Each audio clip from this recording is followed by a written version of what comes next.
Big Boss Malayalam വിജയകരമായി അതിന്റെ 6ാം പതിപ്പും പൂർത്തിയാക്കിയിരിക്കുകയാണ്. കഴിഞ്ഞ 5 പതിപ്പിൽ നിന്ന് വ്യക്തമായി ഒന്ന് മാറ്റിപ്പിടിച്ചാലോ എന്ന ടാഗ് ലൈനോടെ ആരംഭിച്ച സീസൺ 6ൽ പുതിയ കാഴ്ചകളും രീതികളുമാണ് പ്രേക്ഷകർ കണ്ടത്. അതിൽ ഏറ്റവും ശ്രദ്ധേയമായ മത്സരാർത്ഥിയായിരുന്നു ഇൻഫ്ലുവൻസർ കൂടിയായ ജാസ്മിൻ ജാഫർ.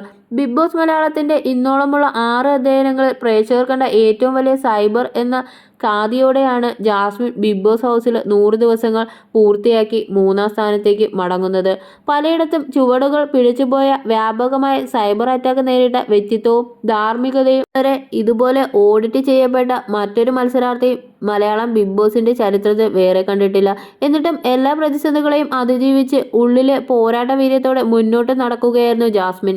അതിന് ജാസ്മിനെ പ്രാപ്തിയാക്കിയ ചെറുപ്രായത്തിൽ തന്നെ അനുഭവിച്ച സമാനതകളില്ലാത്ത ജീവിത പ്രശ്നങ്ങളാണ്.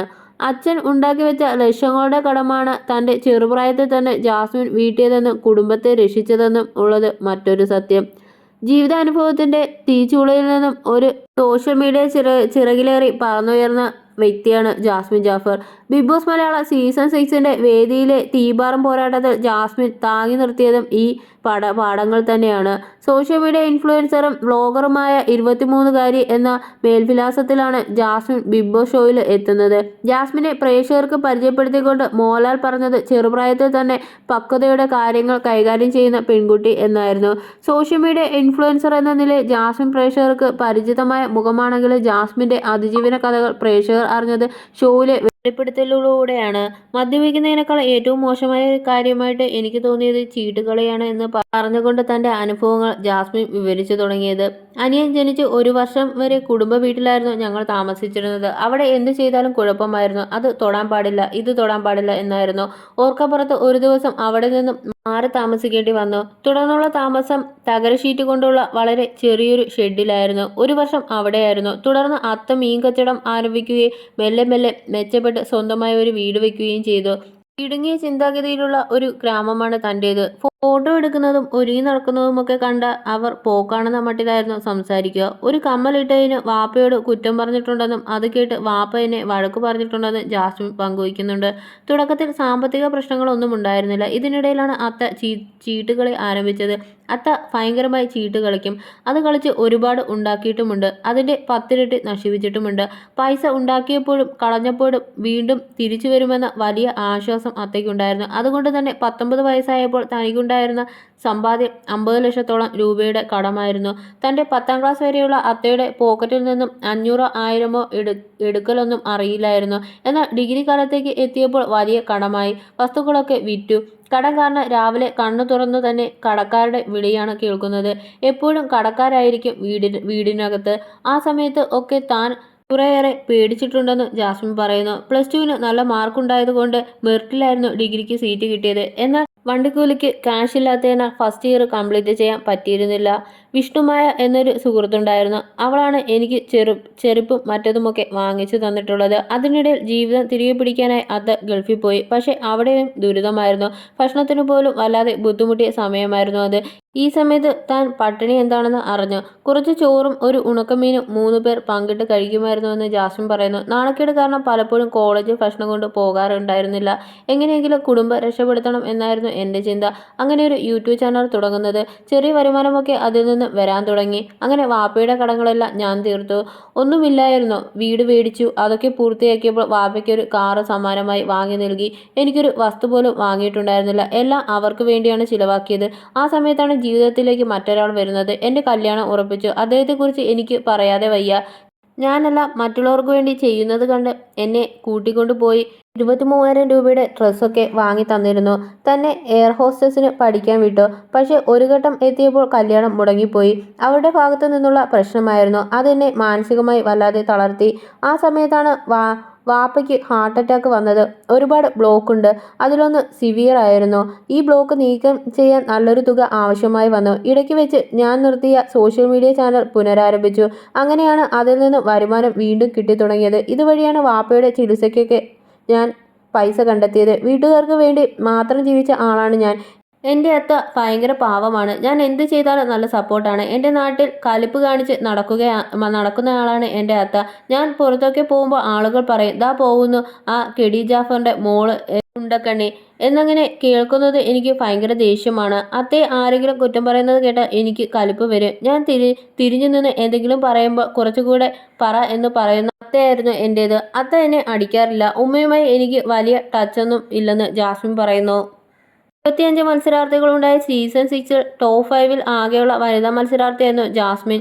സീസൺ ജേതാവാകാൻ സാധ്യതയുണ്ടെന്ന് പലപ്പോഴായി ഉയർന്നു വരുന്ന പേരും ജാസ്മിൻ്റേതായിരുന്നു. പക്ഷേ ജാസ്മിൻ 3-ാം സ്ഥാനം കൊണ്ട് തൃപ്തിപ്പെടേണ്ടി വന്നു. ബിഗ് ബോസ് മലയാളം 6-ന്റെ തുടക്കത്തിലെ ശ്രദ്ധ നേടിയ പേരായിരുന്നു ജാസ്മിൻ്റേത്. സമൂഹ മാധ്യമങ്ങളിൽ നിറഞ്ഞുനിന്ന ഒരു താരമായതിനാൽ ജാസ്മിൻ പലർക്കും പരിചിതമായ മത്സരാർത്ഥിയായിരുന്നു. ഹൗസിലെത്തിയപ്പോഴും ജാസ്മിൻ തന്റെ ശൈലിയിൽ ശ്രദ്ധയാകർഷിച്ചു. ആർക്കെതിരെയും മത്സരബുദ്ധിയോടെ പോരാടുന്ന മത്സരാർത്ഥിയായിരുന്നു ഷോയിൽ ജാസ്മിൻ എന്നത് വേറൊരു വേർതിരിവാണ്. തുടക്കത്തിൽ നേടിയ ആധിപത്യം ഇപ്പോഴും തുടരാൻ സാധിക്കുന്നുണ്ട് എന്നതാണ് ടോപ്പ് 5-ൽ എത്താൻ ജാസ്മിനെ സഹായിച്ച പ്രധാന ഘടകം. സീസണിന്റെ തുടക്കം മുതൽ എതിരാളികൾ ആവശ്യത്തിനുള്ള മത്സരാർത്ഥിയും ആയിരുന്നു ജാസ്മിൻ. ഏത് തരത്തിലുള്ള അഭിപ്രായ വ്യത്യാസങ്ങളോടും അപ്പപ്പോൾ ശക്തിയായി പ്രതികരിച്ച് വാക്കുപോരി ജയിക്കാൻ ശ്രമിക്കുന്ന ആളാണ് ജാസ്മിൻ. ബിഗ് ബോസ് ഷോയെ സംബന്ധിച്ച് അത് വലിയൊരു കാര്യവുമാണ്. അത് ജാസ്മിൻ പൂർണ്ണമായി വിജയിക്കുകയും ചെയ്തു. 3-ാം സ്ഥാനം സൂചിപ്പിക്കുന്നതും അതുതന്നെ. തനിക്കെതിരായ വിമർശനങ്ങളിൽ വീഴാതെ ജാസ്മിൻ സഹതാപത്തിന്റെ പിന്തുണയും ലഭിച്ചിട്ടുണ്ട്.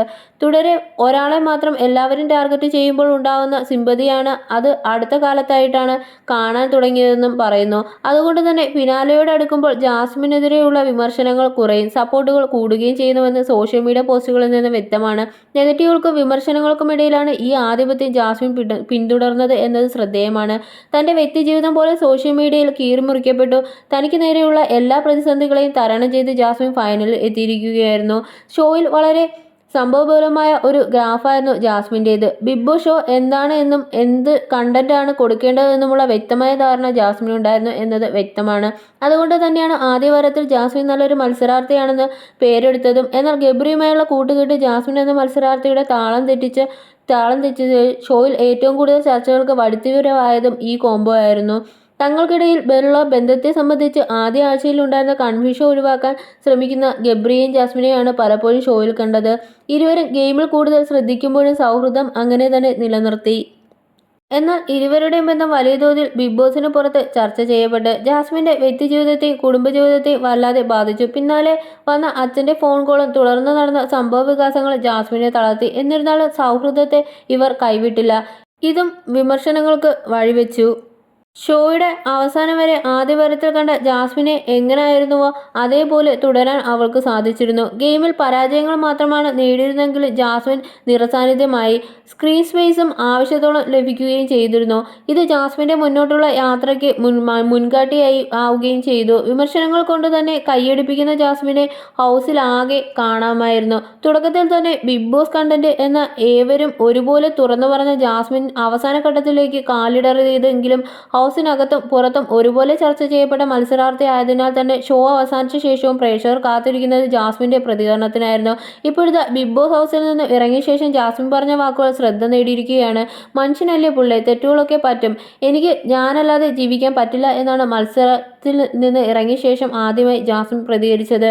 വീടൊക്കെ വിറ്റിട്ട് അല്ലെങ്കിൽ ജപ്തിയൊക്കെ ആയില്ലേ, അതുപോലൊരു ഫീലാണ് ബിഗ് ബോസ് ഹൗസിൽ നിന്ന് ഇറങ്ങിയപ്പോൾ തോന്നുന്നത്. നല്ലതും ചീത്തയുമായിട്ടുള്ള ഒരുപാട് കാര്യങ്ങളുണ്ട്. പക്ഷേ വീട് വിട്ടുവരിക എന്നത് ഭയങ്കര വിഷമമായിപ്പോയി. ഞാനായിട്ട് തന്നെ ബിഗ് ബോസിൽ നിന്നിട്ടുള്ള എനിക്ക് പ്രശ്നങ്ങൾ ഒത്തിരി ഉണ്ടായിട്ടുണ്ട്. മനുഷ്യനല്ലേ, തെറ്റുകളൊക്കെ ഉണ്ടാവും. ഞാൻ എന്നെപ്പോലെ ജീവിക്കാനല്ലേ പറ്റൂ.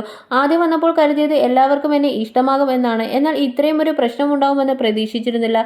പക്ഷേ എല്ലാവരോടും നന്ദിയും കടപ്പാടും മാത്രമേ ഉള്ളൂ. ഒറ്റപ്പെടുത്തിയവരോടും സന്തോഷിപ്പിച്ചവരോടും ദേഷ്യപ്പെട്ടവരോടും എല്ലാം. ജിൻഡു ചേട്ടനെ ആദ്യമെല്ലാം ഇഷ്ടമുള്ള ഒരാളായിരുന്നു ഞാൻ. പക്ഷേ ഇടയ്ക്ക് വെച്ച് കാണിച്ചു കൂട്ടിയ കാര്യങ്ങളാണ് പ്രശ്നമായത്. അദ്ദേഹം ജയിച്ചത് സന്തോഷം മാത്രമേ ഉള്ളൂ. ഒരു ഘട്ടം കഴിഞ്ഞപ്പോൾ എൻ്റെ മനസ്സിൽ തന്നെ ഉണ്ടായിരുന്നു പുള്ളി കപ്പെടുക്കുമെന്ന്. നമ്മളെ മനസ്സിലാക്കി ഒരാൾ നിൽക്കുക എന്നത് വലിയ ഭാഗ്യമാണ്. നമ്മുടെ ഏതവസ്ഥയിലും ഞാനുണ്ട് എന്ന് ഒരു പ്രതിനിധി കണ്ടെത്താനും അവർക്ക് സാധിക്കും.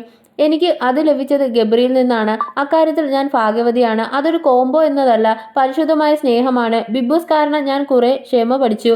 പുറത്തും എന്തെങ്കിലും ചെറിയ കേസ് വരുമ്പോൾ ആദ്യം പോയി തലയിട്ട് ഉള്ള ഏണിയെല്ലാം വലിച്ച് തലയിൽ വെക്കും. പക്ഷെ അതിൽ നിന്നും മാറിയപ്പോൾ ആരെങ്കിലും ആശ്രയിച്ചിരിക്കുന്ന ഒരാൾ ഞാൻ.